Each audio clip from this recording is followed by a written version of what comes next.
నేను చేసిన వాటిలో కనీసం 3 అయినా చేయండి అంటూ సమంత గారు అయితే ఫైర్ అయ్యారనమాట సోషల్ మీడియా వేదికగా. అసలు ఆవిడ ఎవరి మీద ఫైర్ అయ్యారు, ఎందుకు అయ్యారు అంటే సమంత గారు ఏది మాట్లాడినా కూడా రీసెంట్గా సోషల్ మీడియాలో తను అంటే సినిమా ఈవెంట్స్లో ఎంత కనిపిస్తుందో లేదో తెలియదు, కానీ వార్తల్లో మాత్రం డైలీ కూడా సమంత గారు కనిపిస్తూ ఉన్నారు ఏదో ఒక విధంగా. సో రీసెంట్గానే ముంబైలో ఒక జిమ్లో వర్కౌట్ చేసిన తర్వాత బయటికి వస్తున్నప్పుడు మీడియా వాళ్ళు కానీ కొంతమంది సెల్ ఫోన్లో కానీ తన ఫొటోస్ వీడియోస్ తీస్తున్నప్పుడు వాళ్ళ మీద కూడా తను చాలా సీరియస్గా వార్నింగ్ ఇవ్వడం సో ఈ విధంగా చూసాం. సో ఆ వీడియోలో కానీ తను జిమ్లో వర్కౌట్ చేస్తున్న వీడియోస్ ఫొటోస్ కానీ అవన్నీ కూడా చూస్తూ ఉంటే సమంత మరి ఇంతకు ముందు కన్నా మరీ సన్నగా అయిపోయింది.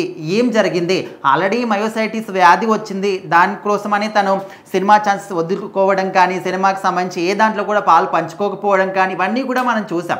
అయితే ఇప్పుడు తాజాగా మళ్ళీ రీసెంట్గా నిర్మాతగా మారి శుభం సినిమా అని కూడా దాన్ని నిర్మించింది, ఓకే బాగానే ఉంది. సో ఇప్పుడు మరొకసారి ఇంతకు ముందు కన్నా మయోసైటిస్ వ్యాధి వచ్చినప్పుడన్నా కొంచెం బాగుండేది, ఇప్పుడు మరీ సన్నగా మారిపోయింది, మరీ ఇంకా కొత్త ఏదైనా వేరే ప్రాబ్లం వచ్చిందా, హెల్త్ ఇష్యూస్ ఏమైనా ఉన్నాయా అనే విధంగా చాలామంది మాట్లాడుతూ ఉన్నారు. సో మరి ఇలాంటి ట్రోలింగ్స్కి సమంతాన్ని ట్రోల్ చేస్తూ చాలామంది ఆ జిమ్లో వర్కౌట్ చేసిన వీడియోస్ కానీ ఫొటోస్ని కానీ వాళ్ళ ట్రోలింగ్స్కి అనుగుణంగా వాటిని మారుస్తూ ఉన్నారు. సో వీటన్నిటికి కూడా సమంత గారు అంటే తన రీతిలో ఒక సమాధానం అయితే చెప్పారు.